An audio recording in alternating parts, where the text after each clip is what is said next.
The city lights sparkled through the glass walls of the presentation room like 1,000 promises waiting to be kept. Natalie Foster stood before the assembled executives, her heart drumming a rhythm of hope and determination. She had poured her soul into this campaign, working through countless nights while her younger sister Grace recovered from treatments in their small apartment across town. This project wasn't just about career advancement. It was about proving that compassion and creativity could coexist in the ruthless world of corporate marketing. Damien Cross entered the room with the confidence of a man who had never known failure. His presence demanded attention without effort, dark eyes scanning the room with an intensity that made people straighten in their chairs. At 35, he had built Cross Industries into a powerhouse by trusting numbers over emotions and strategy over sentiment. He believed in results, not relationships. His tailored suit spoke of success, but his expression carried the weight of someone who had forgotten how to smile. Natalie began her presentation, and for 20 beautiful minutes, she watched skepticism transform into excitement. Her campaign bridged the gap between profit and purpose, showing how Cross Industries could dominate the market while making a genuine difference in communities. She spoke with passion about connecting with audiences through authentic storytelling, about building loyalty through trust rather than manipulation. Even Damien's perpetually stern expression seemed to soften as she unveiled the projected revenue increases alongside the social impact metrics. Then Oliver Reed raised his hand. Her colleague sat beside Damien like a shadow waiting for its moment to strike. Oliver had wanted to lead this project, had expected it based on his seniority, and had spent the past 6 months radiating quiet resentment at being passed over for someone younger and, in his view, less deserving. "Before we move forward," Oliver said smoothly, sliding a folder across the polished table, "there's something Damien needs to see." His voice carried false regret, the tone of someone performing concern while delighting in chaos. The air in the room shifted. Natalie watched confusion creep across Damien's face as he opened the folder, watched that confusion harden into something cold and terrible. His jaw tightened, and when he looked up at her, his eyes had transformed into weapons. "Is this true?" His voice was quiet, which somehow made it more terrifying than if he had shouted.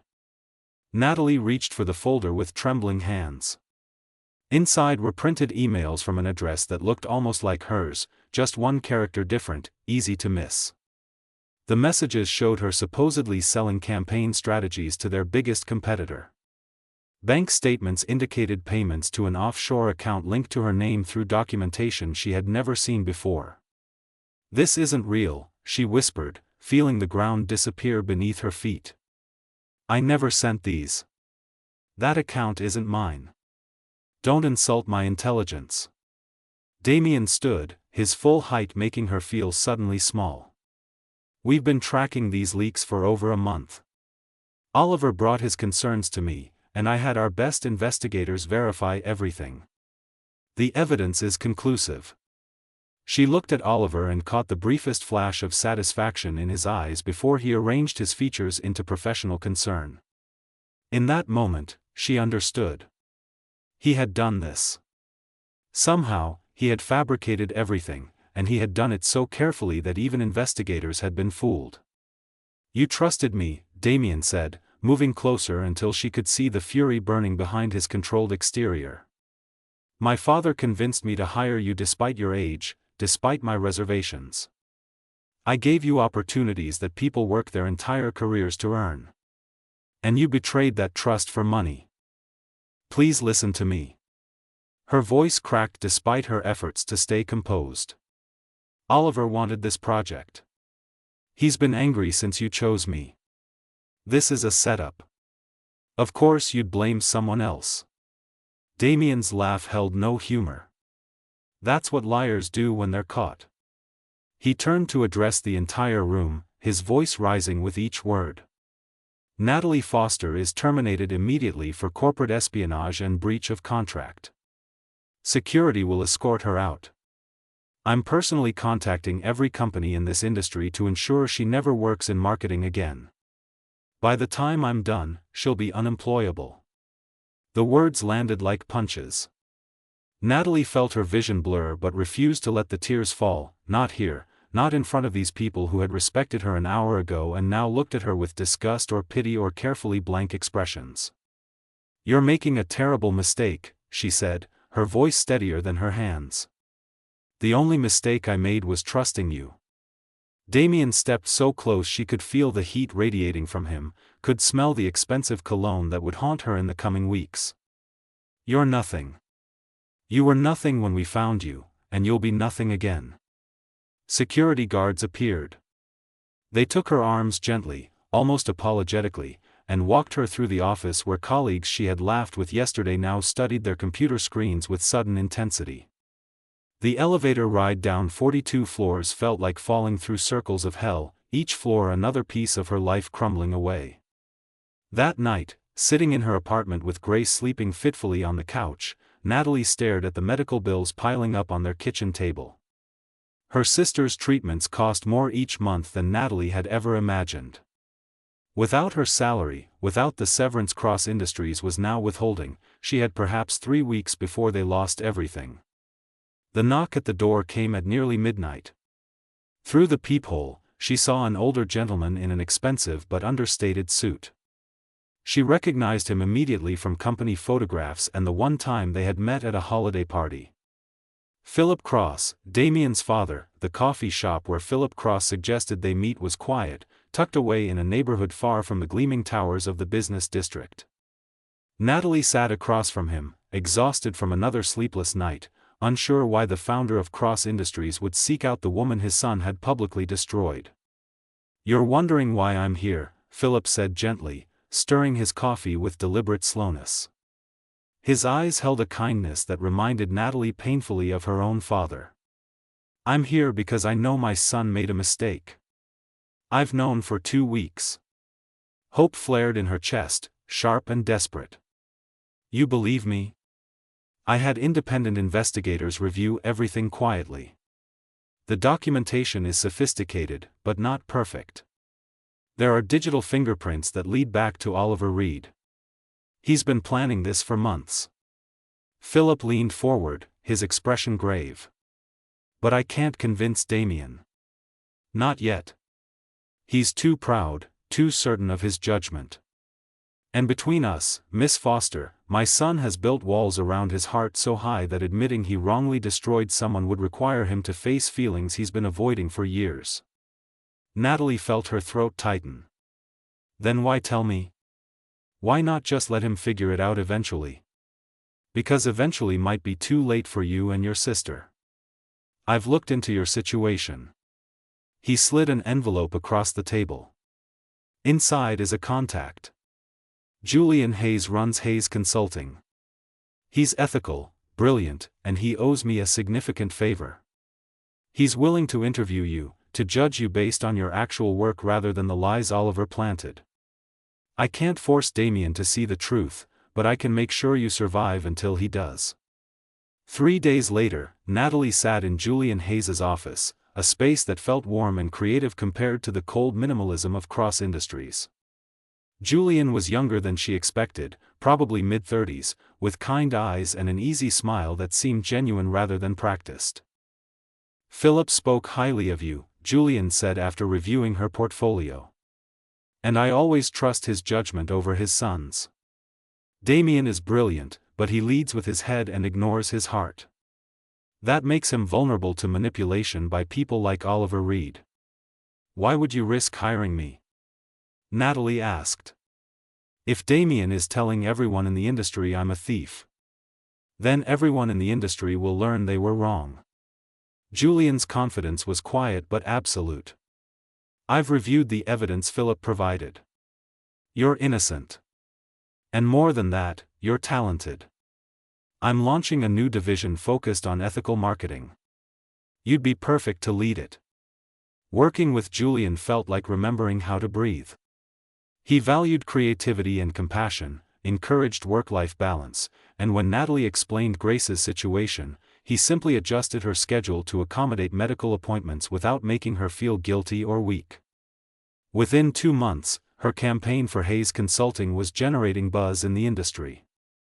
Within 4 months, they landed 3 major clients who specifically requested to work with her. Meanwhile, across the city, Damien Cross's world was beginning to crack. It started small. Oliver made a mistake, just one, but significant enough to catch Damien's attention. A client mentioned receiving information they shouldn't have had access to, and when Damien investigated, he found a trail that led back to Oliver. He had dismissed it at first as coincidence, but then another irregularity appeared, and another. Damien was nothing if not thorough. When he turned his full investigative resources toward Oliver instead of outward threats, the truth unraveled quickly. The emails had been spoofed. The bank account was fabricated using stolen identity information. Oliver had spent months building a frame so perfect that even experienced investigators had been fooled. And Damien had fallen for it completely, had destroyed an innocent woman without even considering that he might be wrong. He stood in his office at 3 a.m, staring at the evidence, feeling something unfamiliar clawing at his chest. Guilt. Shame. The image of Natalie's face in that conference room haunted him, the way her voice had shaken when she said, "You're making a mistake," the dignity with which she had held herself together even as her world collapsed. He had called her nothing. Had told her she would always be nothing. And he had meant it to hurt, had wanted to hurt her because he felt betrayed. But she had never betrayed him. She had been loyal, hardworking, brilliant. And he had repaid that with cruelty. Philip found him there as dawn broke over the city. "You know now," the older man said. It wasn't a question. "How long have you known?" Damien's voice was hollow. "Long enough. I tried to tell you, but you wouldn't listen. You never do when your pride is involved." Damien pulled up his computer, searching for Natalie's name. What he found made his stomach drop. She was thriving at Hayes Consulting. Her campaigns were winning awards. Industry publications were calling her innovative and ethical. She had risen from the ashes of the destruction he had caused, and she had done it without him, despite him. "I have to fix this," he said. "Do you?" Philip's question was sharp. "Or do you want to fix it to ease your own conscience? Because if you're going to reach out to that young woman, you better be certain your motives are about making amends, not about making yourself feel better." Damien watched a video interview with Natalie, saw her smile as she discussed her work with Julian, saw the confidence and joy that had been missing in those last weeks at Cross Industries. She had moved on. She had found somewhere she was valued. And the thought of her being happy without him created a hollow ache in his chest that he didn't want to examine too closely. "I destroyed her," he whispered. "Yes," Philip agreed. "You did. Now the question is, what kind of man are you going to be about it?" The envelope arrived at Hayes Consulting on a Tuesday morning. Natalie recognized the handwriting immediately, that precise, controlled script that had once signed her performance reviews and now made her hands shake. Inside was a single card with an address and a time, nothing more. No demands, no explanations. Just an invitation to meet. "Don't go," Gray said that evening, wrapped in blankets on their new couch in their new apartment, the one Julian had helped them find when Natalie received her first real paycheck in months. "He doesn't deserve even 5 minutes of your time." But Natalie had been thinking about closure, about the weight of anger she carried that sometimes made it hard to fully enjoy her new success. Maybe this meeting wouldn't heal anything, but perhaps it would help her finally let go. The restaurant was small and intimate, the kind of place where serious conversations happened over quiet meals. Damien sat at a corner table, and when he looked up at her approach, she was struck by how different he seemed. The arrogance was gone, replaced by something raw and uncertain. He looked like he hadn't slept in days. "Thank you for coming," he said, standing until she sat. "I wasn't sure you would." "I almost didn't." Natalie kept her voice steady, professional. She had practiced this in the mirror, this calm composure that wouldn't give him the satisfaction of knowing how much his betrayal had cost her. "I need to say something, and I need you to let me finish before you leave." Damien's hands gripped the edge of the table. "I was wrong. Oliver fabricated everything. You were innocent, and I destroyed you anyway without even considering that I might be mistaken. I convinced myself I was acting on evidence, but the truth is I acted on pride and ego and the need to be right. I didn't just fire you. I tried to make sure you could never work again. I wanted you to suffer because I felt betrayed, and that cruelty, that deliberate harm, there's no excuse for it. Natalie listened, feeling emotions surge that she had worked hard to bury. Anger, grief, vindication, and underneath it all, a tired sadness for what might have been if he had just trusted her, just listened. I can't undo what I did, Damien continued. I've made public statements correcting the record. I've contacted every company I spoke to and told them the truth. Oliver is facing legal consequences. But none of that erases what you went through, the fear, the financial crisis, the damage to your reputation. I hurt you, and I did it deliberately, and I'm sorry. Why now? Natalie asked quietly. Because your father figured it out? Because you finally found evidence? Where was this consideration when I was begging you to listen? You're right. I should have trusted you from the beginning. I should have investigated properly instead of letting my wounded pride make decisions. Damien met her eyes, and she saw genuine anguish there. I'm not here asking for forgiveness because I don't deserve it. I'm here because you deserved an apology, a real one, without excuses or justifications. What I did to you was wrong. The silence stretched between them, heavy with all the words that couldn't fix the past. Natalie thought about the woman she had become since that terrible day in the conference room. She had found real friends in Julian and his team. She had proven to herself that her worth wasn't determined by Damien's opinion. She had learned that falling could lead to flying if you refused to stay down. I forgive you, she said finally, watching surprise flash across his face. Not because you've earned it, and not because what you did was okay.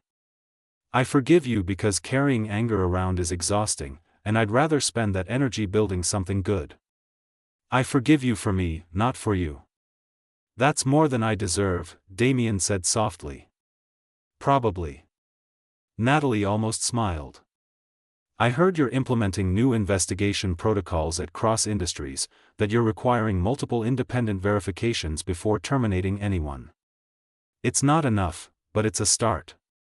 I'm also funding a program to help people who've been wrongfully terminated in the industry. And I've been seeing a therapist. He gave a self-deprecating laugh. Turns out my father was right about me building walls. I've spent years protecting myself from feeling anything that might make me vulnerable, and in the process, I became someone capable of real cruelty. That's brave, Natalie acknowledged. Admitting you need help, that's harder than most people think. They talked for another hour, not as former employer and employee, but as two people trying to understand how things had gone so wrong and how to move forward. Damien told her about recognizing his own capacity for harm, about learning that strength wasn't the absence of emotion but the courage to feel and still act with integrity. Natalie shared how the crisis had taught her resilience, how hitting bottom had shown her she was strong enough to climb back up, how Grace had actually grown stronger through everything because they had faced it together. You're thriving at Hayes Consulting, Damien said as they prepared to leave. Julian is lucky to have you. He saw my worth when you couldn't, Natalie replied honestly. But I think maybe you see it now too. That's growth, Damien. That's the start of becoming someone better. Walking home through the city streets, Natalie felt lighter than she had in months. The anger she had carried, the need for vindication, the hurt that had weighed on her heart, all of it felt smaller now. Damien had apologized without excuses, had acknowledged the full extent of his wrong, and somehow that mattered more than she had expected. Grace was still awake when she arrived home. How did it go? He apologized. Really apologized, not the kind where someone says sorry but means, sorry you're upset. He took full responsibility. Natalie sat beside her sister. And I forgave him. Are you going back to Cross Industries?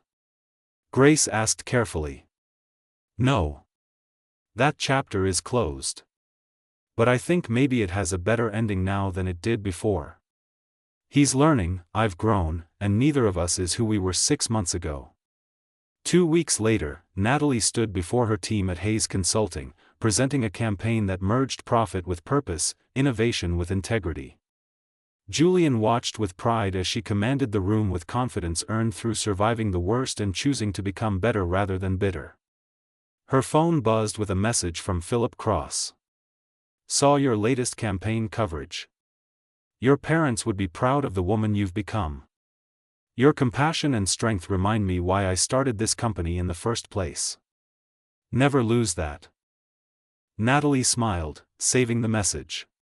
She had learned that success wasn't just about climbing high, but about staying true to yourself during the climb. She had learned that falling didn't define you, but how you rose afterward absolutely did. And she had learned that forgiveness wasn't about forgetting or excusing, but about refusing to let someone else's mistakes steal your future joy. The city lights sparkled through the office windows like 1,000 promises being kept. And this time, Natalie knew she was exactly where she belonged, not because someone had given her permission to be there, but because she had earned it through resilience, compassion, and the courage to keep believing in herself even when someone powerful had tried to convince her she was worthless. That was the real victory. Not changing Damien's mind, but never losing her own.